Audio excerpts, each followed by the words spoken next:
नमस्कार, मैं हूं रत्ना और आप देख रहे हैं सी न्यूज भारत। वक्त हो चुका है गुजरात बुलेटिन का। बात करेंगे अहमदाबाद की, जहां जीआरडी जवान की कुचलकर हत्या करने वाले आरोपी को पुलिस ने पकड़ा। आगे बात करेंगे दाहोद की, जहां वर्षों पुराने शिव मंदिर पर आज आमली अगियारस का मेला मनाया गया। अहमदाबाद के सानिध में एक ट्रक ड्राइवर ने जीआरडी जवान को ट्रक से कुचल दिया, जिसमें उसकी मौत हो गई। ट्रक ड्राइवर ने जवान को नो एंट्री एरिया में घुसने से रोकने की कोशिश की थी, उसे कुचल दिया था। पुलिस ने पूरे मामले में केस दर्ज कर 3 आरोपियों को गिरफ्तार कर लिया है। पुलिस ने ट्रक चालक सहित 3 लोगों को हिरासत में लिया है तथा आगे की जांच कर रही है। Sanand town police station Sanand ટાઉનની અંદર મોટા અને ભારે વાહનો જે કચ્છ તરફથી આવી અને મધ્ય ગુજરાત અને ઉત્તર ગુજરાતને સાંકળે છે તે વાહનો સાણંદ ટાઉન વિસ્તારની અંદર ન પ્રવેશે અને ટ્રાફિકની સમસ્યા ન થાય તે અન્વયે સાણંદ મોટાભાગના વાહનોને આપણે બાયપાસ તરફ ડાયવર્ટ કરીએ છીએ।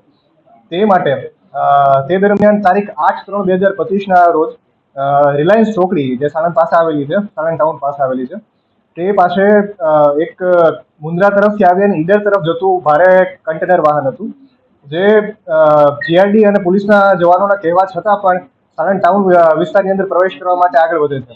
તેને રોકવા દરમિયાન એક જીઆરડી જવાન છે જગદીશભાઈ શ્યામજીભાઈ પટેલ, જે ટ્રકને રોકવા માટે થઈને અને ફરીથી બાયપાસ તરફ ડાયવર્ટ કરવા માટે તેમની આગળ બાઇક લઈને નીકળે છે અને ટ્રકને ઓવરટેક કરી અને તેમને આગળની બાજુ ઇશારો કરે છે કે ટ્રક સાઈડમાં કરી અને ફરીથી યુટર્ન લઈ અને બાયપાસ પર વાળો। તે દરમિયાન ટ્રક ડ્રાઈવરે તેમની સાંભળતા નહીં અને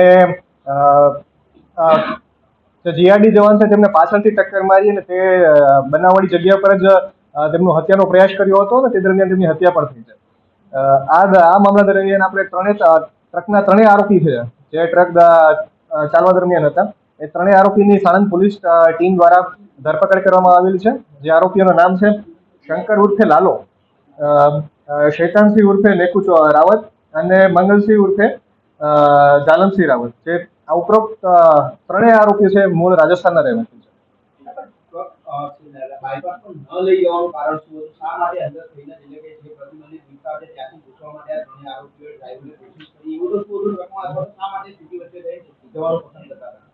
જી બિલકુલ, સમગ્ર મામલે આપણે તપાસ કરતા પ્રાથમિક દ્રશ્ય જણાવે કે કોઈ શંકાશીલ વસ્તુ ટ્રકમાં છે કે નહીં તે બાબતે આપણે એફએસએલના અધિકારીઓની હાજરીમાં કન્ટેનર ચેક કરીને તપાસ કરેલી છે અને ટ્રકની અંદર સિરામિકનો પાવડરનો ભૂકો છે અને અન્ય કોઈ શંકાશીલ વસ્તુ અથવા તો કોઈ ઇલીગલ વસ્તુઓ મળી આવેલ નથી। આ આરોપીઓ અવારનવાર આ ડ્રાઇવિંગનો ધંધો કરે છે અને અવારનવાર સેમ રૂટ પરથી કચ્છ તરફથી આવી અને મધ્ય ગુજરાત અને ઉત્તર ગુજરાતને સાંકળતા રોડ પર નીકળે છે। છતાં પણ આરોપીઓએ આ જ રોડ ઉપર વિસ્તાર જલ્દીથી પસાર કરવા માટે થઈ અને ટાઉન વિસ્તારમાંથી વ્હીકલ નાખવાનું પસંદ કર્યું। આ ત્રણમાંથી ટ્રક કોણ ચલાવતું હતું અને એ ટાઈમે નશામાં હતો કે કેમ? ના, પ્રાથમિક દ્રશ્યે નશામાં જણાવેલ નથી અને ટ્રક ચલાવનાર છે શંકર ઉર્ફે લાલો ચૌહાણ છે। અગાઉ કોઈ અકસ્માત કર્યા છે?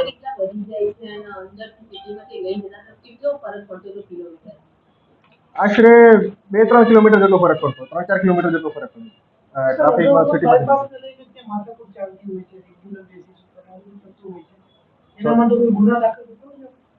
સોરી બાયપાસ રૂટ ઉપર ઘણા બધા જતા હોય છે ઇલીગલ રીતે વાહનો સમય ના, આ દરમિયાન જે ભારે વાહનો છે અને જે ગેલેટભરી मतलब पूर्व। अहमदाबाद से सी न्यूज संवाददाता यज्ञेश गोस्वामी की रिपोर्ट।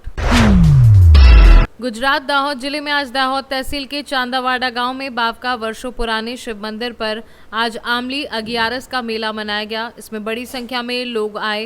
दाहोद जिले के भाजपा के प्रमुख पर्वत डामोर साहिब लोगों के साथ ढोल नगाड़े के साथ नाचते झूमते आमली अगियारस का मेला मनाया गया। दाहोद से कैमरा पर्सन राजू भाई भाभोर के साथ शकरा भाभोर की रिपोर्ट।